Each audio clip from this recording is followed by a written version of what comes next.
क्या क्या important events हैं या क्या क्या इंपॉर्टेंट डेवलपमेंट्स हैं जिस पर आज नज़र रखनी है?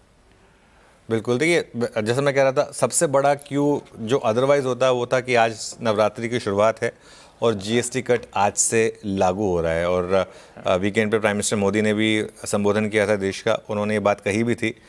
फेस्टिव सीज़न ये वाला जो है ये मार्केट के लिए मेक और ब्रेक होगा। आप देखिए कि किस तरीके से autos, gold, jewellery, discretionary, cars, bikes, इन सब की सेल्स होती है वो कैसी रहेगी। प्राइम मिनिस्टर मोदी ने एक और चीज़ कही, उन्होंने कहा कि सेल्फ मैन्युफैक्चरिंग और आत्मनिर्भरता, इस पर आप थोड़ा सा फोकस करें, ये भी एक इम्पॉर्टेंट चीज़ है। अगर ट्रंप का एक्शन नहीं आता आशीष, तो आज सबसे बड़ा क्यों यही होता, हम सबसे पहले यही डिस्कस कर रहे होते हैं आज।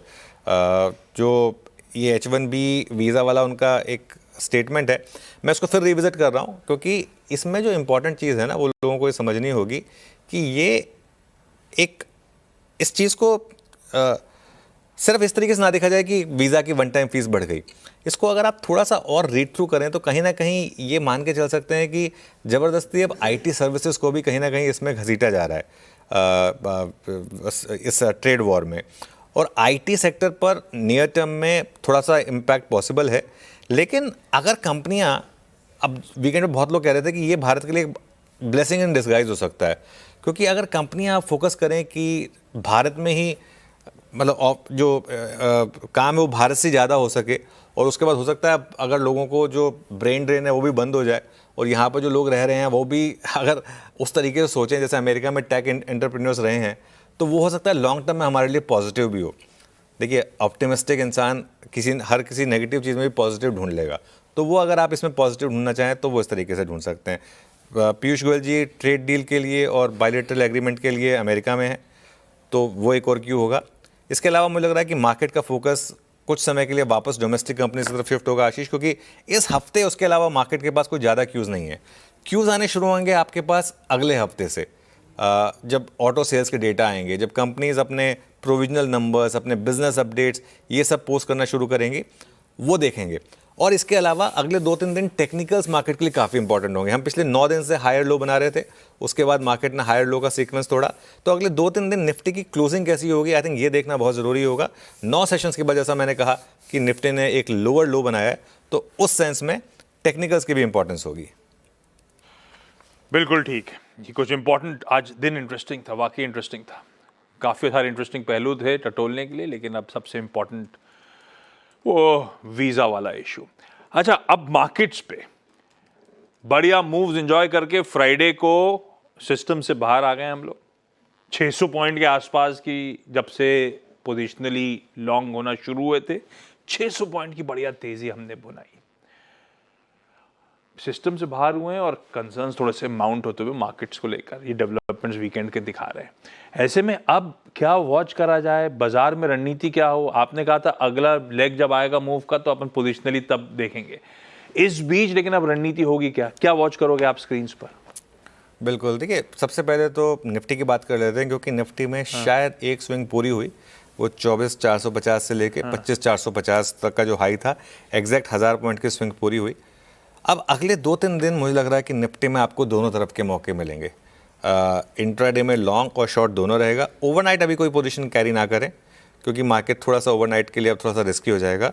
और जब तक 25,000 के ऊपर हैं आशीष, तब तक पोजिशनल शॉर्ट नहीं है इस मार्केट में अभी भी। इंट्राडे में अगर आप चाहें शॉर्ट करके कभी कभी बीच बीच में अगर मार्केट साइन दे, वो अलग बात है। पोजीशन शॉर्ट अभी भी नहीं है, लेकिन पोजिशनली लॉन्ग होने के लिए अब थोड़ा सा अगले 2-3 दिन देखना होगा मार्केट को। अगले कुछ दिन आप फोकस करें वापस ऑटोज़ में, NBFCs में, FMCG में। और FMCG से मेरा मतलब लार्जली कंजम्पशन जो बास्केट है पूरी की पूरी, उसमें काफ़ी चीज़ें आ सकती हैं। केबल एंड वायर स्टॉक्स भी आ सकते हैं, उसमें AC स्टॉक्स भी आ सकते हैं, वाइट गुड्स भी आ सकते हैं। बेसिकली उसमें फोकस करें। बेसिकली अगर निफ्टी 25,000 होल्ड करता है आशीष, तो मिड कैप आउट परफॉर्म कर सकते हैं इस मार्केट में। देखिए फ्राइडे को भी आप मिड कैप इंडेक्स ग्रीन में था, हालांकि निफ्टी और बैंक निफ्टी रेड में थे। तो अगले कुछ दिन बेटर ये रहेगा कि आप स्टॉक स्पेसिफिक रहें और थोड़ा सा इंडेक्स पर फोकस ना करें। हाँ, एक चीज़ है, अगर आज ख़राब खबर पर भी निफ्टी चल गया तो वो बड़ा पॉजिटिव होगा। और अगर बाई चांस आपने फ्राइडे का हाई क्रॉस कर दिया करीब करीब 25,450 के आसपास का, तो वो बहुत बड़ा पॉजिटिव होगा, फिर बड़ी रैली भी हो सकती है, लेकिन उसके लिए भी थोड़ा सा वेट करेंगे। एक और चीज़ हुई, 5 दिन तक लगातार कवरिंग की एफआईआईज ने, फ्राइडे को फिर शॉर्ट जोड़े उन्होंने, तो वो भी एक इंटरेस्टिंग चीज़ होगी कि क्या अब जो शॉर्ट कवरिंग वाली लेग थी वो पूरी हुई, अब वापस एफआई शॉर्ट साइड पर रहेंगे। अभी के लिए निफ्टी का 25,450 से 25,500 में लग रहा थोड़ा सा टफ होगा। आज सबसे बड़ा जो डिसाइसिव फैक्टर होगा वो होगा आईटी स्टॉक्स का मूव। एडीआर का मूव हमारे सामने है सबके, लेकिन सफाई जो है वो एडीआर के मूव के बाद आई है। तो आज आईटी कैसे बिहेव करेगा, आई थिंक ये देखना बहुत ज़रूरी होगा। अगर आईटी बहुत ज़्यादा गिरा तो थोड़ा सा प्रेशर आएगा मार्केट में, लेकिन अगर आईटी में रिकवरी हुई तो शायद मार्केट सुधर जाए। और एक चीज़, बैंक निफ्टी 54,800 से 55,000 का एक क्रूशल जोन है, इस पर नज़र रहेगी आज।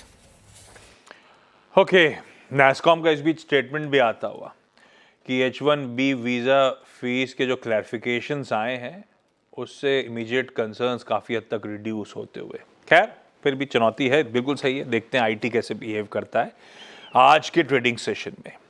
आज के क्यूज की तरफ बढ़ जाया जाए। एक तो खैर वो H1B वीज़ा वाला इशू है ही है, उसी को और डिटेल में समझेंगे। बाकी समीकरण बैठ कैसे रहे, गिफ्ट निफ्टी दिखा रहा है इन सब डेवलपमेंट्स के बीच में 90-100 पॉइंट का दबाव, 1/3% कमजोरी के साथ आज मंडे के दिन इस नए हफ्ते की हम शुरुआत कर रहे होंगे। देख लेते हैं ग्लोब कैसा है, क्या हम ही अंडर परफॉर्म कर रहे हैं या ग्लोब का मामला भी ठंडा ही है। लाइए प्लीज एशियन पीयर्स। सुबह तो बहुत मिला जुला सा रुझान था जब 7 बजे हमने चेक किया था यूएस मार्केट जब एशियन मार्केट जब खुल रहे थे।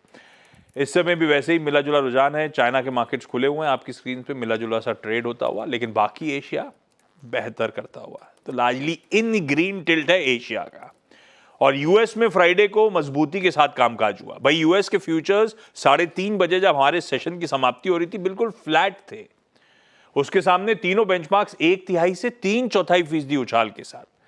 तो कहां फ्लैट थे, अच्छी तेजी के साथ एक्चुअल सेशन प्ले आउट हुआ और आज सुबह के फ्यूचर्स भी फ्लैट है। तो हैंडओवर यूएस का बढ़िया है, एशिया लार्जली बढ़िया कर रहा है। तो हम अपने सरदर्द के चलते थोड़ा सा अंडर परफॉर्म कर रहे हैं। अब मामला है क्या समझ लेते हैं, बाकी डेवलपमेंट्स इंपॉर्टेंट क्या है हरमाज बताएंगे हमारे ग्लोबल क्यूज। हरमाज क्या क्या हुआ भाई साहब, गुड मॉर्निंग आपको। गुड मॉर्निंग आशीष। जो हुआ H1B को लेकर के वो तो आप लोगों ने चर्चा कर ही ली उस बारे में, और उसका ही ज़्यादा आज भी इम्पैक्ट देखने मिलेगा। और ये एक टाको मोमेंट आप इसलिए भी कह सकते हैं क्योंकि जब ये घोषणा डोनाल्ड ट्रंप कर रहे थे तो हावर्ड लटनिक जो उनके कॉमर्स सेक्रेटरी है उन्होंने बाकायदा कैमरा पर ये कहा था कि $100,000 की जो फीस है वो पर एम्प्लॉई पर ईयर होगी, हर साल देनी होगी। फिर किसी ने जाकर के उन्हें कह दिया होगा कि साहब ऐसा मत करिएगा क्योंकि हमारी कंपनीज को नुकसान ज़्यादा होगा। तो फिर जाकर के फिर व्हाइट हाउस ने कल देर रात को जो है एक बहुत बड़ा FAQ जारी किया है कि किन पर ये लागू है, किन पर लागू नहीं है, वगैरह वगैरह। बाजार तो ठीक ही चले हैं, शुक्रवार को भी वीकली गेन्स के साथ बंद हुए। रसल 2000 की 7वीं लगातार वीकली गेन थी ट्रिपल विचिंग के बावजूद, क्योंकि ये जो 28 बिलियन शेयर्स शुक्रवार को ट्रेड हुए ट्रिपल विचिंग के जो एक्सपायरी थी उनकी, उसके चलते, जो कि तीसरा सबसे बिजिएस्ट ट्रेडेड डे था बाजार के लिए उनके 2008 से, जब से ये डेटा जो है इकट्ठा करना शुरू हुआ है तब से।